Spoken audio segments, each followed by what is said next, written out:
thank you so much for joining us on this very special day. We are here for the NAMI-NYC Walk and Fundraiser.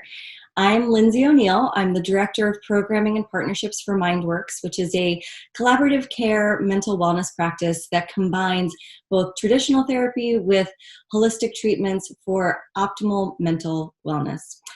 We provide therapy, nutrition, wellness coaching, free classes and workshops, and to see all of these things and more, you can visit yourmindworks.com. That is YOURMINDWORX.com. Today, we are walking in support, care, and love for those with mental illness, but we are also walking to help break through the stigma of mental health. Now, in this unprecedented time of anxiety, loss, depression, and fear, we have a greater responsibility to care for those in need, but also to shine a light inward and really to take special care of our own well-being. So today, as we walk together, let's reflect not only on other people's journey, but on our own journey and our path to wellness. And we're going to be listening to others' stories. In this special episode of the Mindworks Walk and Talk, I've interviewed special guests who will share inspirational stories. And first up is our very own co-founder, David Amdur, who is lovingly known to our team as Dave. He has a very unique story and shares his journey with bipolar disorder, as well as how his passion for helping others was inspired by his pain. Hey Dave, thanks so much for joining me today. I'm so excited to hear more about your story, and let's just dive right in. So first question for you is, what was your inspiration for starting Mindworks? Well, Lindsay, great to see you as well, and thank you so much for facilitating this. And as far as my inspiration for starting Mindworks, mental health has always been very, very important in my life. So when I was 9 years old, I lost my mom in a car accident that I was the only witness to. At the time, my mom was going back to school for her master's in social work. So, my last memories of being with her was actually helping her study with flashcards to take her exams. That's something that's always stuck with me. So growing up, I had to deal with a lot. I had to deal with the loss of my mother. I had to deal with, a lot of depression that was kind of underlying. I dealt with issues around, alcohol abuse and smoking marijuana to kind of mask all these syndromes. And I always knew that I wanted to get into the field. I just didn't really know how I wanted to do it or what the path was going to be. So my career professionally had taken me through working in human resources and working in sales and business development, and I was successful in startup and, Fortune 50 organizations, but never really had that passion for what I was doing. So I was very fortunate to have a couple of friends that always believed in me and had always challenged me to say, if you ever figure out what you want to do in your life, we could sit down and have a conversation about a business plan. And the joke that I always talk about is, the last few years of my corporate career, I was working with Nestle coffee division. I was selling coffee, and my friend would always tell me, "You don't even drink coffee. I don't understand why you're doing this." So I was actually invited. I was living in Dallas at the time. I was invited by NAMI, by the organization in Texas, to give a talk in Austin in front of the Texas State Legislature, which was amazing. It was something I always envisioned myself doing. So I've spoken in front of about 300 people and had a very, very warm reception. And it was one of those aha moments in my life where I said, this is something I need to do. This is, passion. This is where I need to go. So I quit my job, something I had never done before, moved to New York, and started researching the mental health landscape to get an understanding of what was out there and get an understanding of where we could potentially provide the most value. So, I've been working on this business plan for Mindworks for about 10 months. Initially we had looked at a physical location in the city, and what we really wanted to do was be able to blend the clinical side and be able to provide psychiatrists and therapists. And we always wanted nutrition as a part of that with coaching. And we saw a great gap between able to add in the holistic side as well. So we always would hear from practitioners that they were constantly referring people back and forth.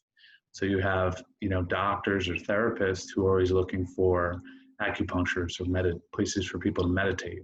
And then on the flip side, you have people on the holistic side of the business that are always looking for clinicians. So we wanted to be able to bring this all under one roof and create a community where this could exist together. So that was really the inspiration from behind Mindworks, just personally and professionally. And now this is something that, within the last 2 months, we've been able to push online and create a telehealth solution under this full umbrella. Yeah, we've definitely done a lot of pivoting lately. But before we get into that, I want to go back to the trauma that you had as a kid and how that manifested itself into what you've now been diagnosed with, which is bipolar disorder. So tell me a little bit about when you were diagnosed and how that's affected your life. Sure. So as far as when I was diagnosed at the age of 21. That was my first manic episode. At the time, I didn't know what bipolar disorder was. I was not sleeping. I was taking some drugs that actually that increase your REM cycle. So I was sleeping less and felt a lot more productive, and just felt like this was kind of my calling. And I was super productive, and I was helping people out. And what ended up happening was I was home with my father, and me and my father have always had an amazing relationship, and we got into a physical confrontation, and he had to call the police, and I was hospitalized for the first time. And I sat there, and they told me I had bipolar disorder, and I was trying to learn what that was all about. And that was when I was first diagnosed, and really was trying to learn what mania was. But I honestly felt until I was 30 years old that it was just a drug-induced problem, around smoking marijuana, around issues that were more related to that than me actually having this diagnosis. And it took me until years later to really fully understand that, people's brains just fire off in different ways. And after, being hospitalized now 6 different times, I realized that, this is a disorder that I consider myself actually very fortunate to have, because it got me to where I am right now, which is a place where I'm helping people out, a business that I've always wanted to be in. And I look at it as, I take medication to keep myself stable and keep myself productive as anybody would if they had any other illness. And my friends always tell me, if you, God forbid, came down with cancer, you would take chemo, right? So why would you not take medication for bipolar disorder? There are people that live very productive and healthy lives, and you just need to find that balance. So when I think of kind of where I've been and where I am now, a lot of that is due to just understanding, hey, I need to take this medication so I can sleep and live a healthy life.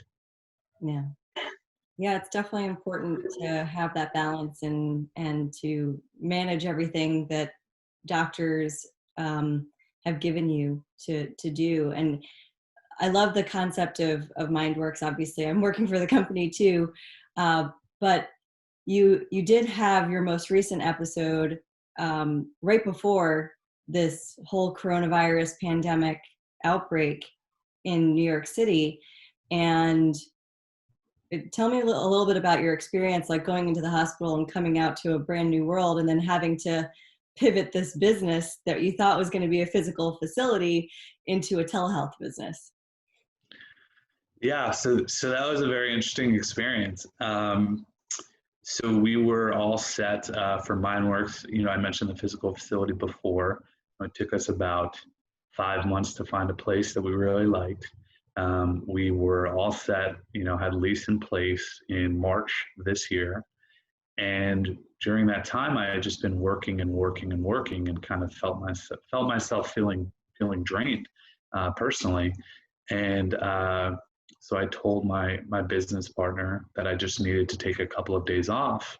And, I was doing a lot of research and I was reading about mental health and anxiety, and felt that I was at a really good place with the business and where it was going. So I decided, against everything that I had learned, to not take my medication. And it was really just for 3 days. And in those 3 days, I slept just a total of 14 hours and I felt that everything was okay. But I was actually completely spiraling into mania. So I, had a very, very high manic break for about 6 days. And I checked myself into Mount Sinai the second week in March.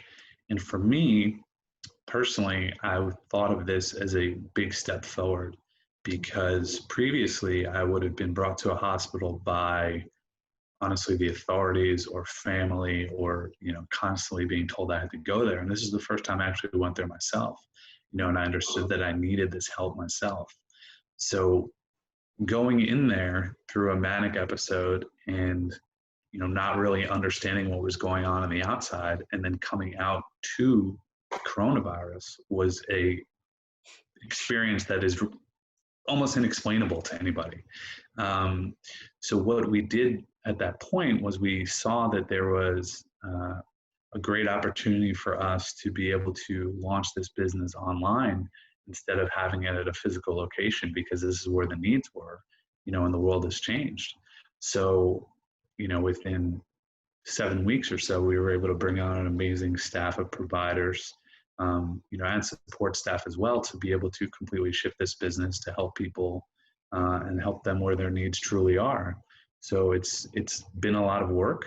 I'm not going to lie. It's been some stressful times, but I'm super excited. I'm very happy to say that, we officially launched last week, and we had our first patient speak with one of our providers yesterday. And the feedback was great from our provider, and from what she had mentioned briefly about the patient. So in my opinion, what I always said about the business was, if we can open our doors either virtually, or physically, what we've thought in the past, and we could help one person, this business would be a success. So that's how I feel right now. And, our goal is just to help as many people as possible. We have the understanding that, some people will come in and for one reason or another, our services might not be the best for them. So I've already referred people over to NAMI, people that don't even know, NAMI is an organization that can help them out. So, I was on a call yesterday with a woman from Kansas, and we spoke for 60 minutes. And, she was dealing with a lot of issues, and she couldn't afford to honestly see any psychiatrist or any therapist. And I was able to locate the local NAMI organization for her and gave her the phone number, and she was able to reach out and get the help she needed there. So really our goal is to just be able to help as many people as we can, either internally or provide them with the resources externally to get them the help they need. That's amazing. A true testament to you, not only as a co-founder of Mindworks, but you're also acting as a care coordinator. So you're actually on the phone with everybody that comes through our doors, whether virtually or otherwise. How do people get in touch with you? What's the best way to set up a free care coordinator appointment? Sure. So people can simply go to our website, which is yourmindworks.com, and they can book a free consult, which would be a 15-minute call. There's availabilities. We're open Monday through Saturday from 8 to 8. They can also give us a call. 1-844-Mindworks, right? And leave off the X at the end. Correct. But yeah, our resources are completely there. For people Monday through Saturday.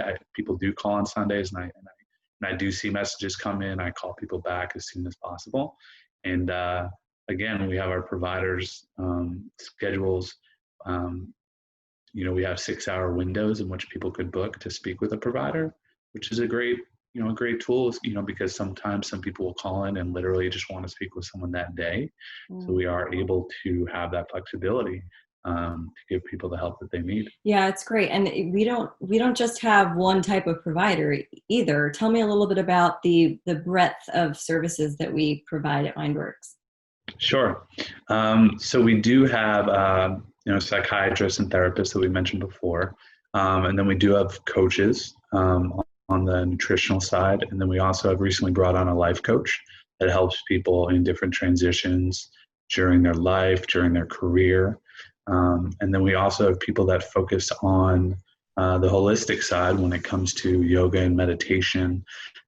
We have classes for that we actually provide for free. And we're trying to meet people kind of where they are and help them on their daily routines, whether that be starting the day with a meditation class, whether that be being in one of our groups, which we have available for a variety of topics, or speaking with one of our coaches where maybe you're just working on a specific skill that you want to improve in your life.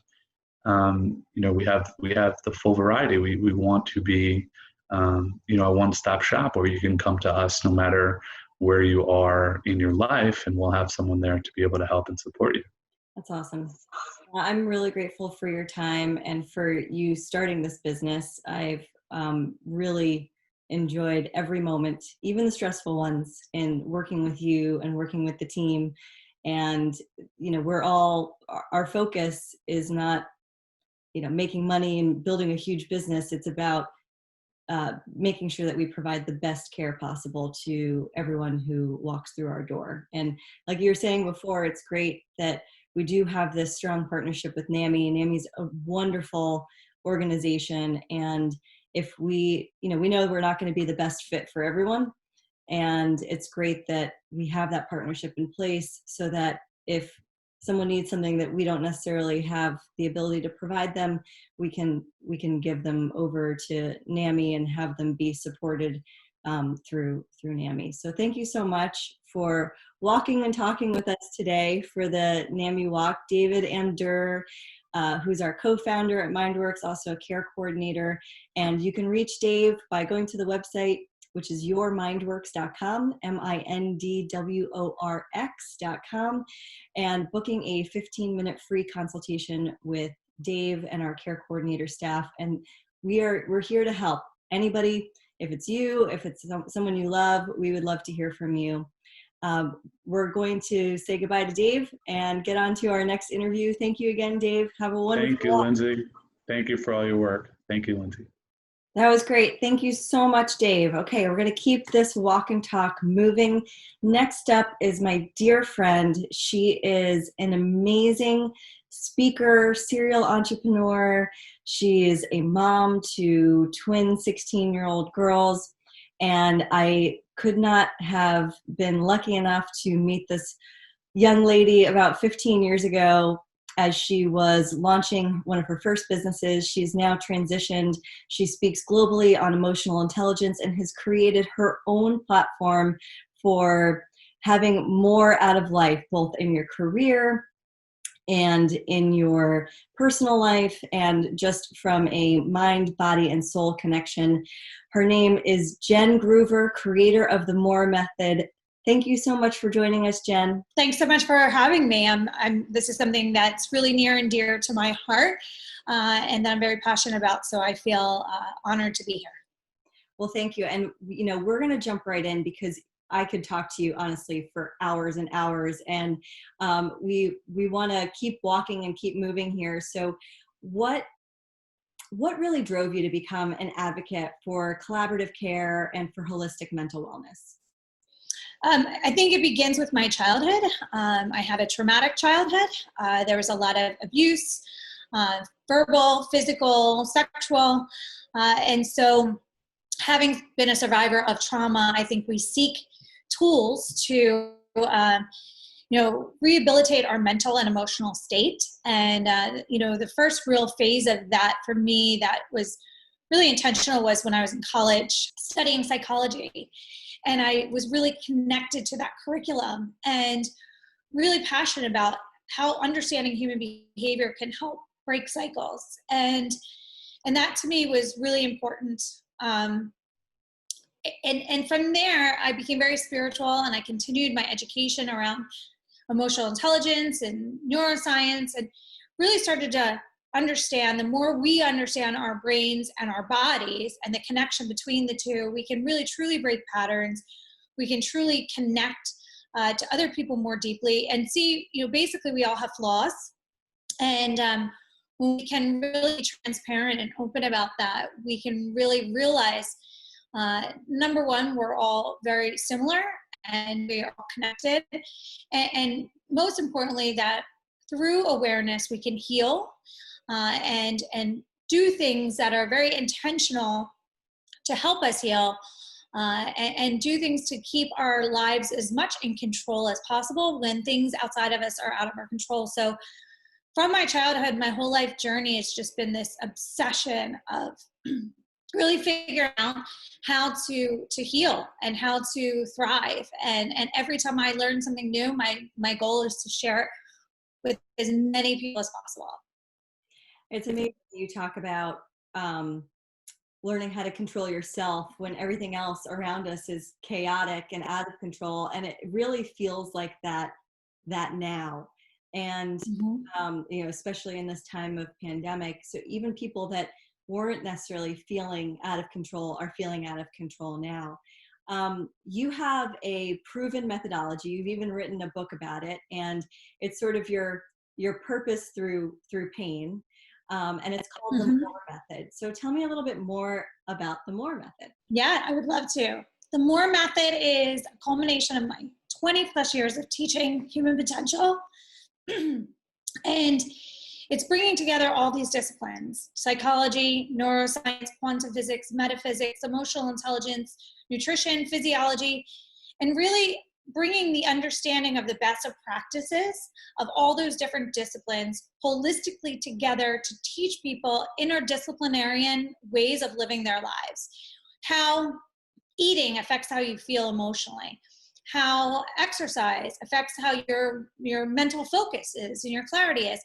So really teaching people the interconnectivity of all these different disciplines that we know on the surface, but how they all interconnect together to create our best version selves. And that is, to me, how to really optimize who we are. So the MORE method is my mission to really teach people a formula that's simplified. All these disciplines can go really deep in your studying of them, but how can I take all of this information and make it into a simplified formula and methodology that anyone at any stage of life can improve their lives. And the MORE method is that formula where every day when you break down the acronym of MORE and you look at the different components, M is mindfulness and all that you do. So how are you being mindful? And I actually created an auditing system of mindfulness. So breaking it down into, are you thinking high quality thoughts? Are you using high quality words? Are you surrounding yourself with the right people? Are you spending your free time in a high quality way? Are you eating high quality foods that help you feel good? So the M really stands for the mindfulness, and it gives people an opportunity to audit their daily lives. The O is the optimization of body and brain. So I really talk about, there's a lot of things, as we said just a few minutes ago, out of our control. One of the bodies.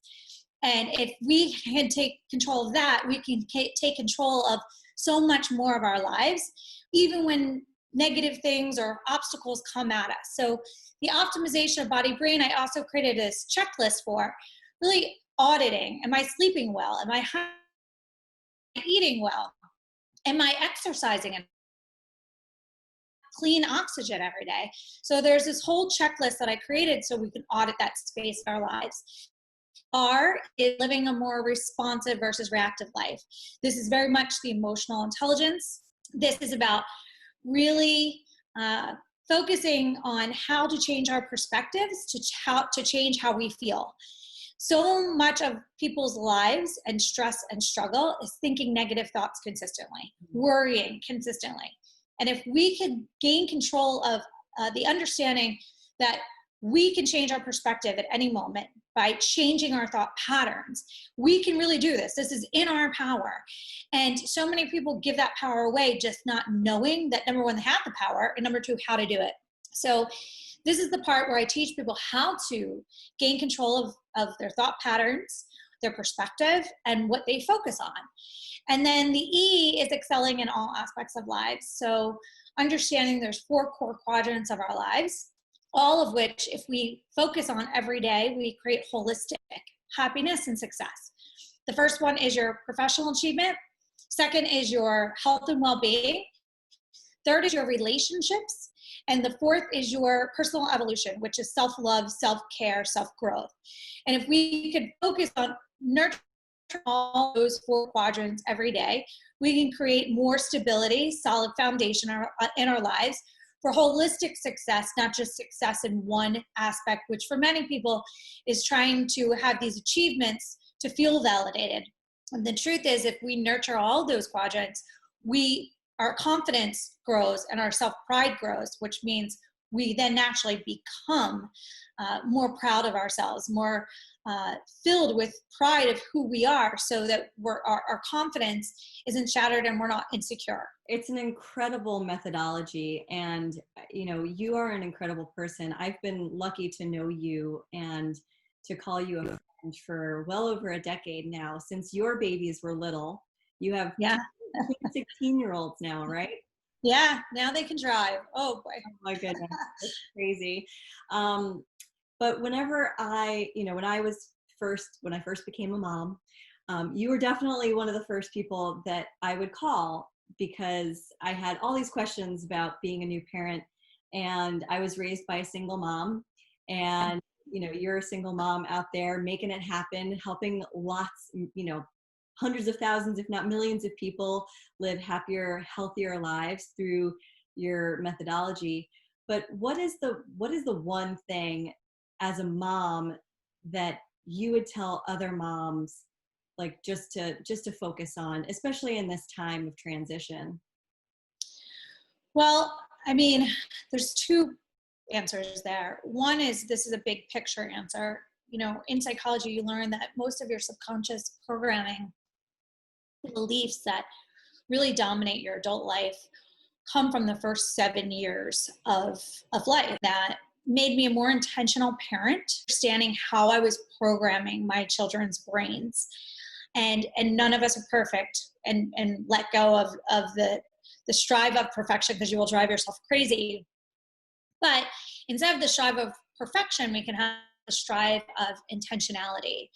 So there were times where I'd feel like just spurting out an answer or saying something on the go and not really putting thought or energy to it. And I'd pause myself and think more intentionally of, okay, I can take 3 more minutes to do this, and this is going to set them up for greater success later in life.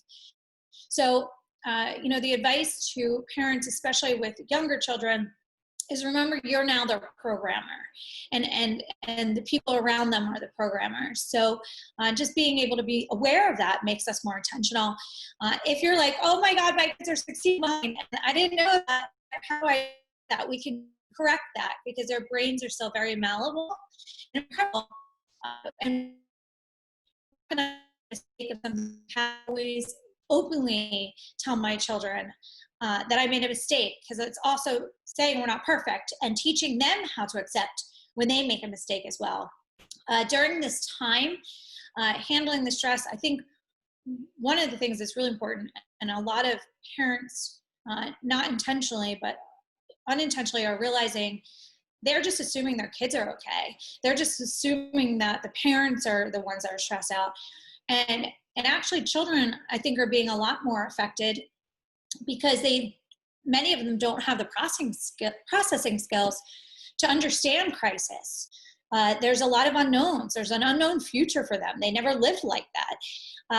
And so it's really important now to start to help your child be equipped with processing skills, help them understand an emotional scale of fear, pain, worry, happiness, disappointment, and giving them power with words that they can use to explain and express how they're feeling, and talking it through with them. So there's a positive to this, right? So my children are 16, and in this lifetime, this time period of their youth, this is the first crisis. Most of the kids of their generation haven't had much struggle as an overall generalized statement. So this is teaching an opportunity to teach resiliency skills, adaptability, disappointment, which is an important thing to learn early in life. So not buying into the fear of the media is really important, not projecting that fear on them even more, but seeing things more in a situational way that we can teach lessons and learn and grow from a situation. But one of the biggest things is keeping the TV off in the house, especially the news. It is meant for fear. It is meant to keep you attached to it. The ratings go up when you're stuck to it. Their advertisement sales go up, which you know about. So recognize that there's a business around this too. It's not just to get information to you, but keep you scared and attached. And your kids can't process that much. My one daughter went to my ex-husband's house and had hives. Hives with him being there for a few hours because the TV was on, penetrating all this negativity for hours. Really keeping the TV off, keeping them busy, keeping a normal schedule, and using this time to teach lessons of growth. That's awesome. And, I think one of the things, even with younger kids like mine, just talking to them openly and even just telling them that what the news is intended for is so super helpful. And it really is. We do tend to forget about the kids because they are so resilient typically, right? Mm-hmm. They get over things so quickly. So I really am appreciative of you sharing that. I needed to hear that today. So I appreciate you saying that. Absolutely. In wrapping up, because we're still walking, we're still talking, we're talking to Jen Groover. In closing, what do you think is the most important thing that we can do to help people in need right now from Mindworks perspective? Like what are the things that we can provide to people in this grave time of need? Mindset training, first and foremost. And I know that might sound self-serving, but I do, because I do mindset training. But I really truly believe it's one thing that a lot of people don't have access to. They don't know. They don't know where to reach for it. They don't know how to understand what they're looking for half the time. So mindset training is truly training your brain and your emotional capacity the same way working out trains your body. And this mindset training allows people to really teach their brains how to shift to positive perspective, to shift to seeing the opportunity and the obstacles, to focus on what they want to expand upon, not focus on what's wrong, but really focusing on what's right. So the mindset training teaches people really how to basically take the neural pathways in their brain and take control of them, and understand also that connection of eating as well. So the reason I created the More method is I was teaching emotional intelligence, and I realized the way I was teaching emotional intelligence was so different than how my peers were teaching it. And they were just teaching it from the psychology perspective.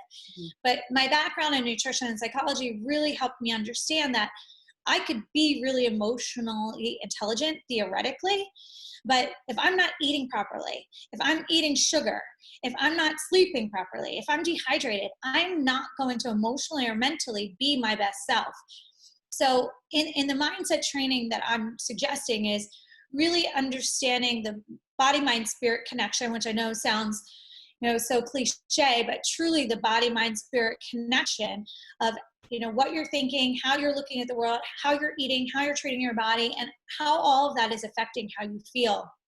Because those who are following those rules and that perspective of I'm not going to sit and watch the news all day. I'm going to listen to positive things like this, what we're doing right now. I'm going to take care of my body and not let everything just fall the wayside until I'm out of lockdown.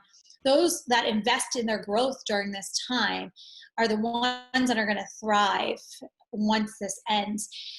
And so this is an opportunity, really truly is an opportunity, while others might not be doing the same thing, to really learn about how to get control of your mind, so it doesn't just get you through this time, but helps you thrive beyond this time. Yeah, I think a lot of us are doing that. We're just saying we're trying to get through the day, and we're not thinking about our perspective of how we can get the most out of ourselves, not just today, but in the future. So I really appreciate that too. Thank you so much, Jen. How do we buy your book? How do we follow you? Tell us a little bit more so that we can continue our walk. Sure. So the book is live now on Amazon. So if you just go to Amazon and you write in the More method, you'll find it. And then I'm extremely active on social media, on Facebook, Instagram, LinkedIn, and somewhat Twitter. And it's my name, Jen Groover, Engroover. And that's my handle for all of those platforms. And I share a lot of this information. I share a lot of resources. I share a lot of videos. So that people that want to learn more can learn, pun intended, they can learn more about how to get more out of life. Awesome. Well, thank you so much, Jen. And thank you for joining us on this amazing NAMI Walk and Talk with Mindworks. We really appreciate your time. And we will, of course, be talking to you again soon. My pleasure. So happy to be here.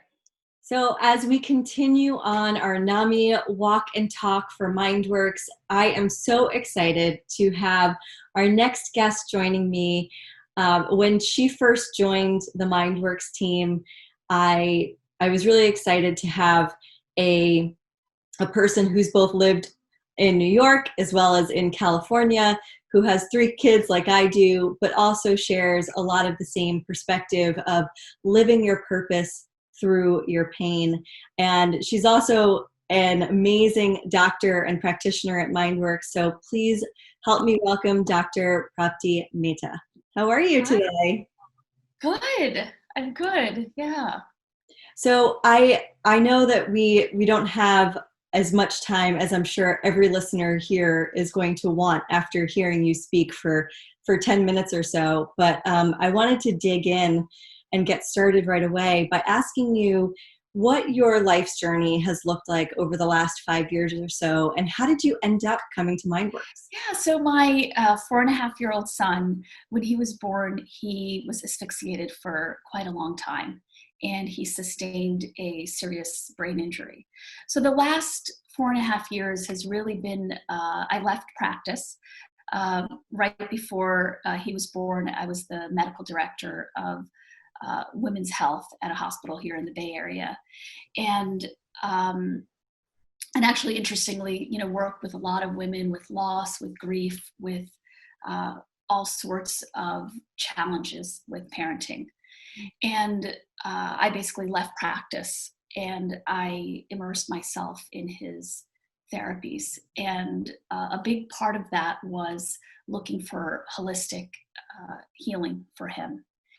And it has been an incredibly profound experience.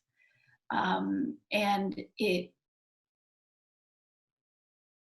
really gave me this insight that, all the years of, training in medicine, I had really not connected with this. And to briefly summarize, in the beginning, with my son's neuro rehab, I pushed him in a lot of therapies, and I was very externally, I was very motivated by external outcomes.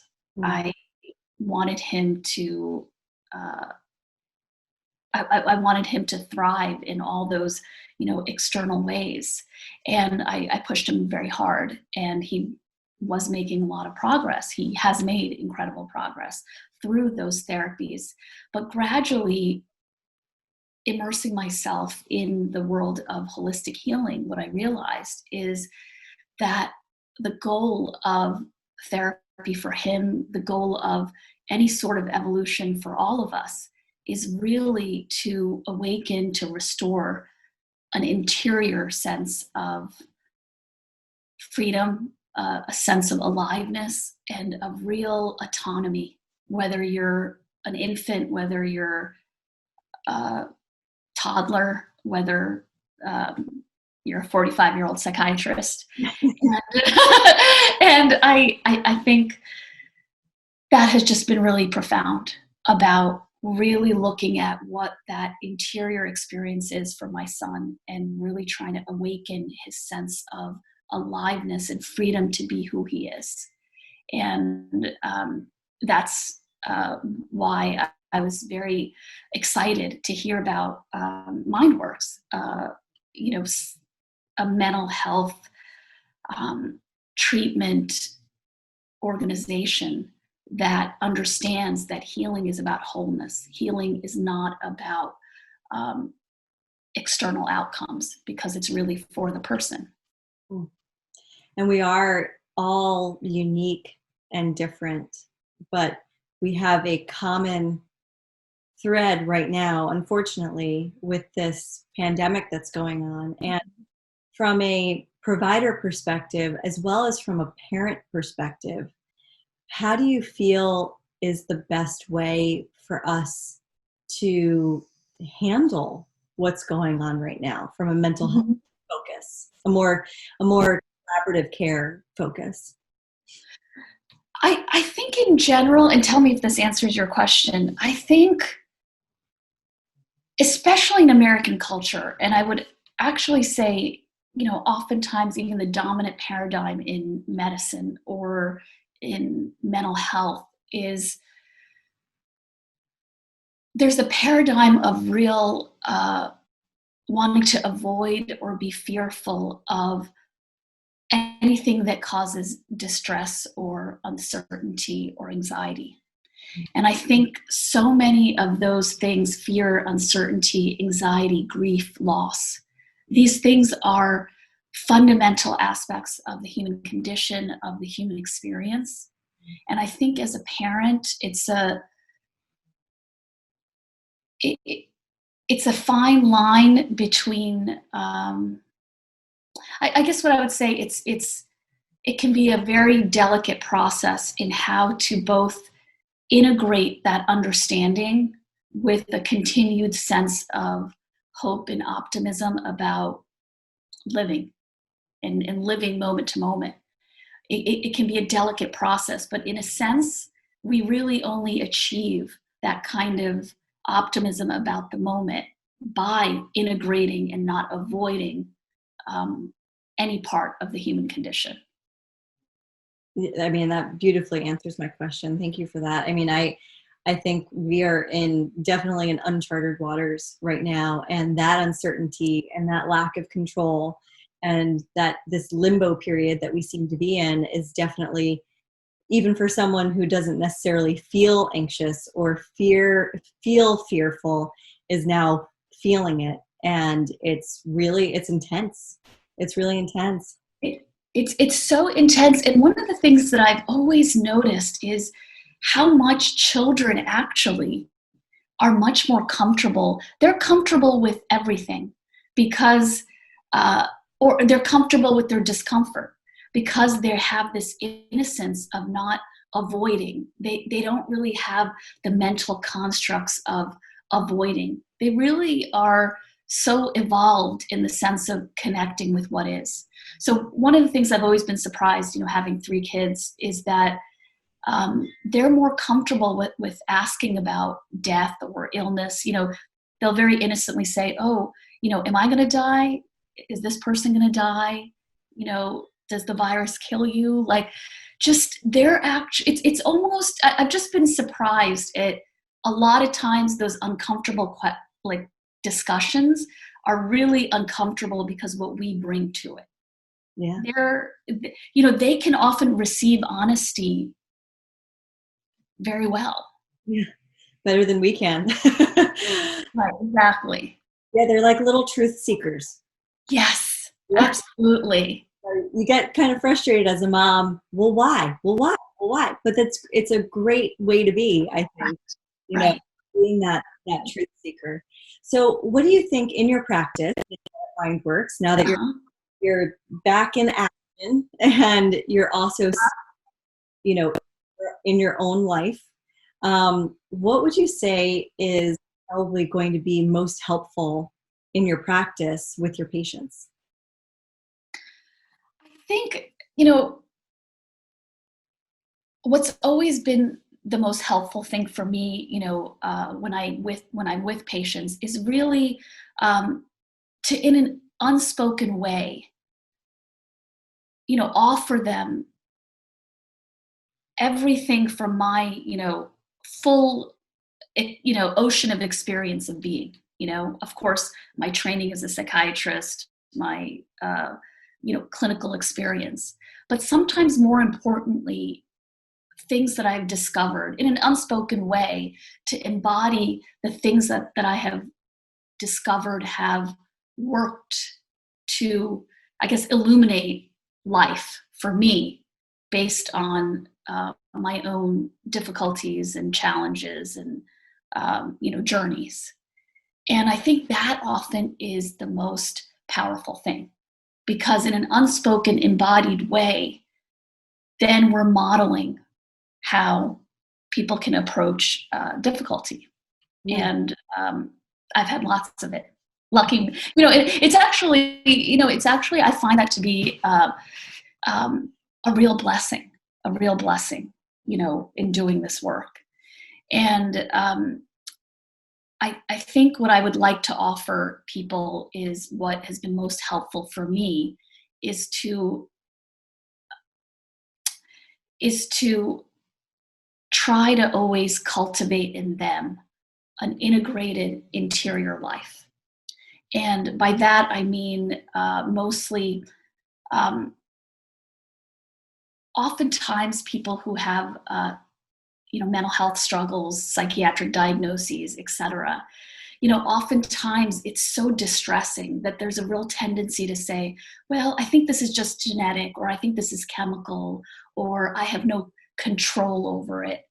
And I think what I want to give to patients is a sense of real freedom and sovereignty to accept everything and feel at home in themselves. Like when a patient says to me, I think this is chemical, I don't know what that means. Because what does that mean? Does that mean that they have to live this internal experience of being split off from their neurology, their biology? I just think that's the most compelling. Like,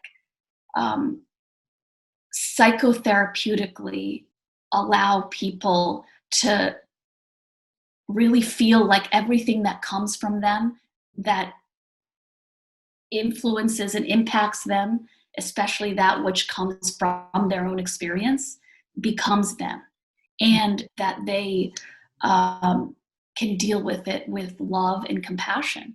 Because, I think in this society, in this culture, often even in the medical establishment, we're taught that anything that brings us distress, we can't compassionately embrace. And if we're not compassionately embracing everything, then we're alienated from ourselves, we're fragmented. And I've just seen it that, when you can love yourself in moments of distress, that's where the healing is. That's where the healing is. That is absolutely true and so beautiful. I wish I had met you 20 years ago.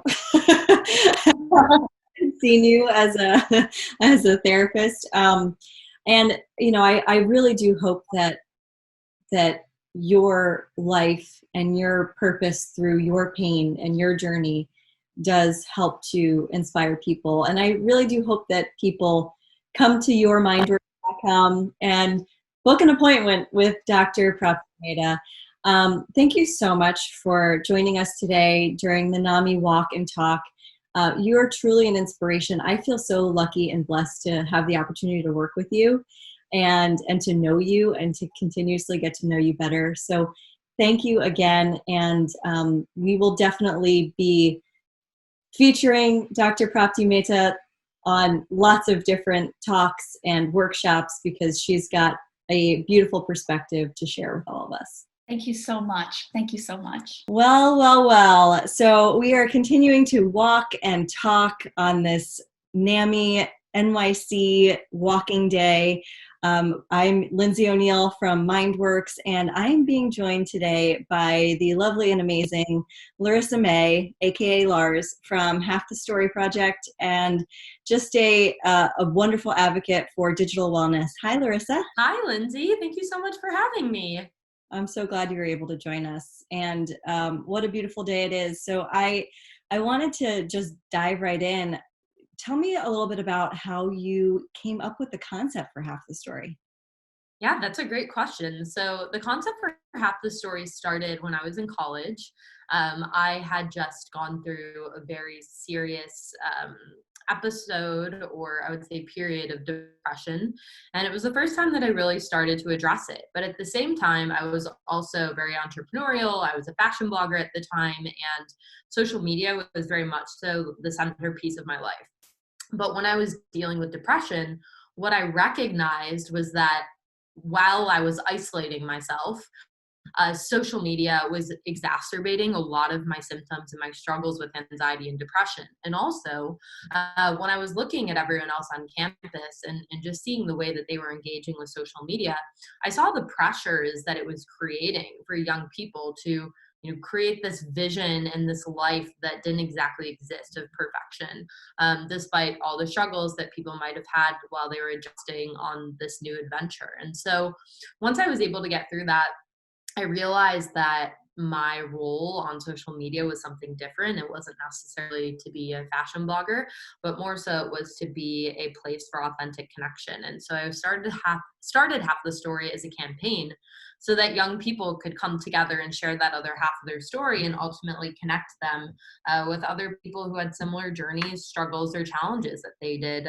while creating a beacon of hope for those that have been able to overcome their mental health journey and really share those resources and in the right way. Yeah, and I feel this so much more now that we're all in lockdown and we're all separated from each other. That need for connection is so much greater. And even people who, seem like they've got everything together, they've got their stuff together, may be secretly and quietly suffering. So what tell me a little bit about like your story, and how is this for you now, being able to help other people?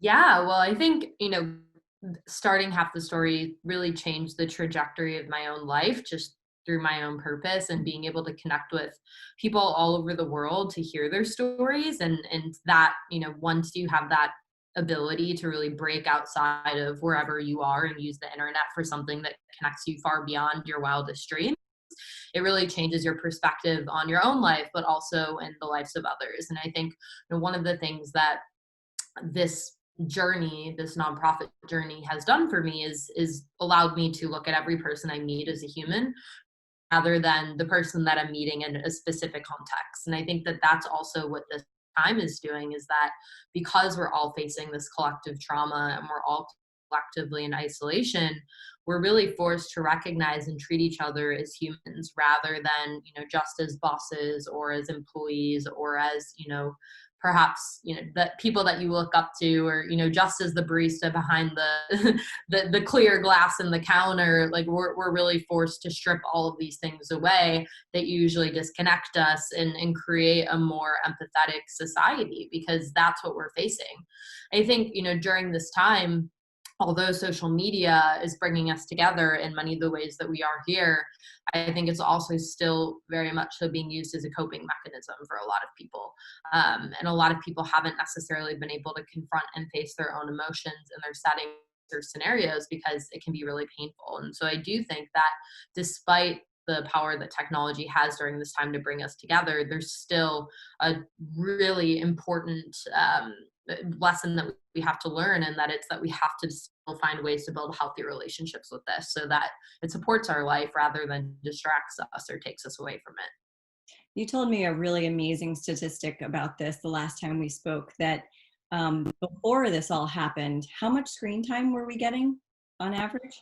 The kids on average were spending 6.5 hours a day. And these are kids who, probably aren't working, the majority of them behind a screen, which in their life ultimately becomes 5 years of their life spent behind a screen. And now if you can imagine, I like to look at screen time outside of the necessities of screen time, like work or, things that we have to do. And for me, I really try to measure my screen time now in terms of entertainment and just, all of the things that I don't necessarily need, the nice to haves versus the need to haves. And I think that's, I really empathize with parents right now who are trying to navigate their own life spiritually as well as their children. They now have to play the role of, mom and teacher and boss lady like you. Can I get an amen? I was gonna say, it's not easy, and to have 3 little girls who love to watch YouTube and learn how to make slime and do other things outside of their schoolwork. You've actually been really helpful in teaching me how to enable them to have a better relationship with technology.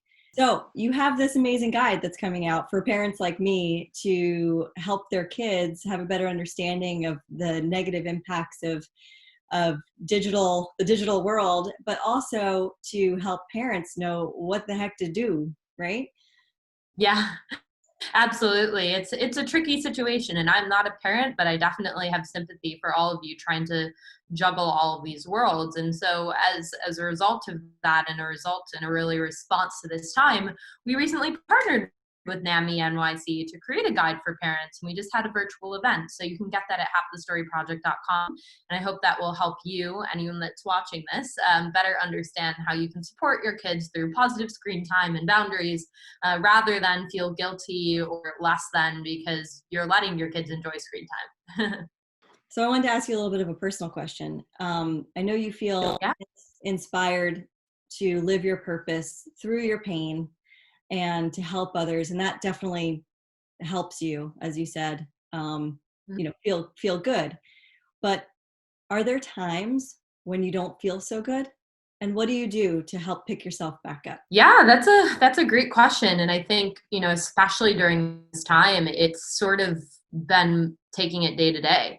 And there are a lot of days that I don't feel good, but it's because, I have the ability to show up for my mission and for other people. That actually helps me cope and makes me feel better. And so, I think the biggest things during this time, because coping just looks really different, is being able to give yourself grace. And I've sort of just started, really living this mission even more so. And that I've just, this weekend, I basically haven't looked at a computer screen since Friday, and I've turned my phone off a lot of the weekend. And so I think for me, really practicing what I preach even more so is important now than ever, because there's so much stimuli and you just have to protect yourself right now. And I think anyone that is struggling, which, is more people than not during this time, and a lot of people who actually have never had to deal with these emotions before, it's important to really take them in and I would say write them out. Writing is a really great way to process things. And I know it always helps me feel better, but also allows me to articulate how I'm feeling with, a therapist or someone I love, because this is a really tricky time. And so I think, it's hard for everyone. And the short answer of the long answer is, don't always feel great, especially more times during now than others. And, we're all here just trying to remove the stigma and support each other, which is what I think the beautiful part of this time is. Yeah, there's definitely a silver lining of people banding together under a common concern. And, the feeling of fear and loss and anxiety and depression that even the healthiest person is feeling now. I know I can from personal experience, but I'm really grateful for you and all of the work that you're doing, not just for me and for my friends, but for my children. You're helping to make this world a better, brighter place for them, and I really appreciate that. Well, thank you. Thank you for being the amazing human that you are. I know you're a strong advocate for NAMI-NYC, but how do we follow you? Yeah, you can follow Half the Story on Instagram at Half the Story or pretty much any platform. But you can also sign up for our newsletter at halfthestoryproject.com. We're actually working on, and we have as many families be part of it possible. Awesome. Thank you so much, Lars. That was an amazing story. Thank you so much for sharing that. We are about to welcome our last and final guest of the day. But before we do so, I want to just thank you all for taking the time to walk with us, to talk with us, and we really hope to hear from you soon. So please go to yourmindworks.com, and that's WOURMINDWORX.com for Your Mindworks. All right, so let's get right back to it. We're going to welcome our next guest.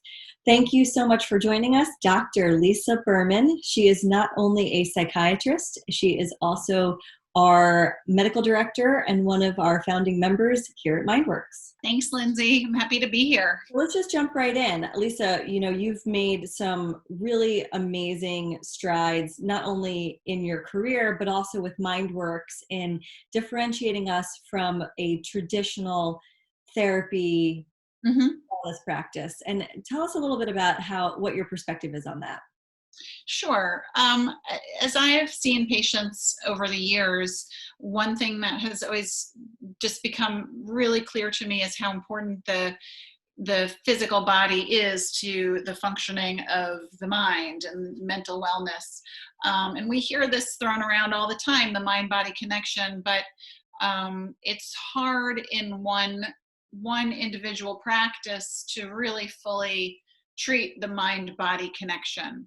So the idea with Mindworks is to think about mental health from as many different perspectives as we can, so that while we still very much advocate for traditional therapy and psychiatry, medications when you need them, but we've also seen that there are all these other ways of approaching mental health that have a serious impact. If you're not sleeping well, and a lot of this is common sense, if you're not sleeping well, if you're not eating well, if you're not exercising, you usually don't feel good. And a lot of therapists will mention this kind of thing, like, how are you taking care of yourself? How's your diet? But that's as far as it goes. So at Mindworks, I wanted to create a place where, and now it's sort of a metaphorical place now that we are starting out online because of coronavirus, but still the concept is the same.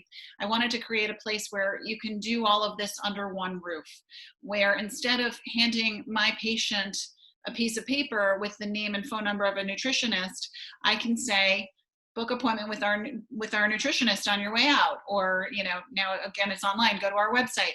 We have hand-selected nutrition coaches, we have meditation experts, we have all kinds of services that can help every angle of your mental health. And so as a practitioner, I feel good about the people that I have curated on this team, that I can, that we can all refer our patients to, and then we, the practitioners, can collaborate and say, okay, so-and-so struggling a little bit with getting on his nutrition plan.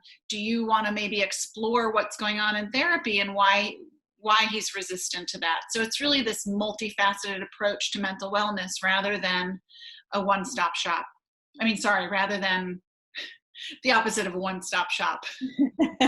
Rather than fragmented care, I think. Yeah. It's an interesting way to look at it too, because we, without coronavirus going on, typically we'd have to run around from place to place, from yoga studio to our therapy appointment to a meditation class to potentially getting like acupuncture or doing Tai Chi or some sort of thing that is beneficial to our mental wellness, but our overall self-care. Exactly. And now not only can you get it all from the same place, but these are hand-picked practitioners that we trust. That's awesome. And I mean, you've been practicing for a while now. We won't go into how long, but you have a really interesting story, and I want you to tell the story about how you came to be the medical director at Mindworks. Yeah. So anyone who knows me well knows that for years, probably at least 10 years, I've been talking about this idea of opening a facility where you can get all your mental health care taken care of in one place. Exactly, with the nutritionist, the acupuncturist, the yoga instructor, the meditation specialist, the coaches, the groups, all of it in one place that is just, a beautiful space where you want to be in, where maybe you hang out and do some journaling, maybe get some light therapy. And everybody who knows me knows I've been trying to kind of figure out a way to do this for years and looking for the right partner to do it. And then, I'm not a business person, I'm a doctor. And as many people know, there's not a lot of overlap there. And so I never found the right business person to do it with. Then one day in December, I got an email from Dave Amdurer, and he said that he and his colleague were putting together a mental wellness practice. And he basically described pretty close to what I had been envisioning. And he said, do you want to meet? And this is a cold email. He found me on LinkedIn, and I met a few criteria. I had a website, I had good reviews. And I think that was about it. And we met for coffee, and I just had this feeling instantly that this was going to work. And here we are. I was skeptical that it could really be the same thing that I had been imagining, and that somebody actually found me to help pull it together, but that's where we are. The beautiful happenstance, and I'm so happy and feel so grateful that all happened and came together the way that it did. And one other funny story there that Dave likes to tell is that when I had said, oh, well, I've been thinking about this idea for at least 10 years, he thought, yeah, okay, well, she wants the job. And then when he consulted with my cousin, who is an architect, when we were just developing plans for the physical space, my cousin knew all about it. And he said, oh my God, I'm so excited she's doing this. She's been talking about this forever. And so Dave actually finally believed that it was true. I'm sure he believed you. Not many psychiatrists there, but yeah. But yeah, I mean, we did have all of the plans in action. We had hired your cousin to do the architecture work and design. We had the location on 17th Street in the heart of New York City. And then this whole shift happened, this pandemic happened. And I think that there's a lot of good things that could potentially come out of it, but there's a lot of people struggling and in this limbo phase. What do you think, from your perspective, is going on right now with mental health, and how have the concerns shifted and changed? Yeah. I mean, we hear it all the time that, I don't, if any, my situation is different because I'm in the profession, but my inbox is flooded, not even my professional inbox. And I imagine everyone else's inbox is flooded too with like how to take care of our mental health. It's obviously on everyone's mind right now. And what are the concerns? I think that there are several. I think that obviously, the frontline workers are seeing things that you just don't normally see in normal normal life. They're really in battle, and a lot of people make references to the Vietnam War, but I think that people are seeing really horrible, scary, upsetting things that's going to take a long time to process. And we want to help these people not develop PTSD, which they're at high risk for. Similarly, a lot of the patients who were hospitalized and survived have very traumatic memories that they also need to process in order to not end up with some PTSD symptoms. But aside from that, most of us aren't on the front line. Most of us haven't been hospitalized, but we are also at risk. Life is different. And I think, we've all heard it from our friends and family, like it's just got to survive the day, just got to get through it. But now we're seeing it's not just a matter of surviving the day, because the days are turning into weeks and the weeks are turning into months. And we are still not going to go back to normal life. And so we all need to figure out how to do that. And I think the uncertainty of what's coming, both, when will things be open? How high is the risk if I do go to one of the restaurants that's reopened, creates so much anxiety. Anxiety at its root is often about not knowing. So I think that we need to help people to learn how to manage not knowing without being overwhelmed with anxiety, and help people kind of find a new way of living in these current circumstances, which I think are going to be with us for quite some time. Yeah, our tagline is find your bright side. And I feel like all of the different services that we're offering are helping people do that. It's even more difficult and complicated now during this limbo time in our world. What would you say is your biggest point of recommendation for someone who's new to Mindworks? Like, where do they go first, and how do they get on the road, on the path to finding their bright side? Well, it's a tough question to answer because everybody is coming from a different starting point. But that is one of the things that's so special about Mindworks, is that we have these care coordinators where you can have a free consultation, and the care coordinator will help you figure out what you need and where to get started. And then once you're working with us, our practitioners will help create an individualized plan just for you to address everything that you're struggling with, whether that is, maybe you would benefit from, let's say you're a new mom and you have a baby during coronavirus pandemic. Okay, well, we have a group for that, but maybe you also do want to speak to an individual therapist, or maybe you need a nutrition coach because you're eating, terrible processed food all day long. So the care coordinator can get you set up with the kinds of services that you'll benefit from. And you don't need to know all that right up front, but as you work with one person, it may become apparent that you may benefit from some of the other services we have as well.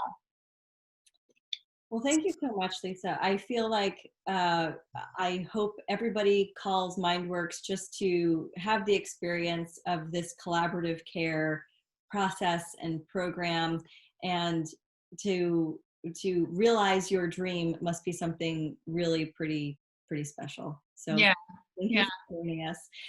Today, we're going to continue to walk and talk our way to mental wellness with the NAMI Walk and Talk. Thank you for joining us with Lisa Berman, doctor, psychiatrist, and medical director of Mindworks. Thanks, Lindsay.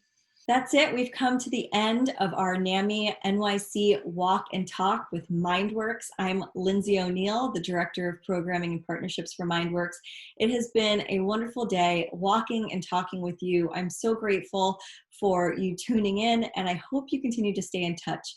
Please check us out at yourmindworks.com. That's your MINDWORX.com. Thank you so much, and please stay safe and stay healthy.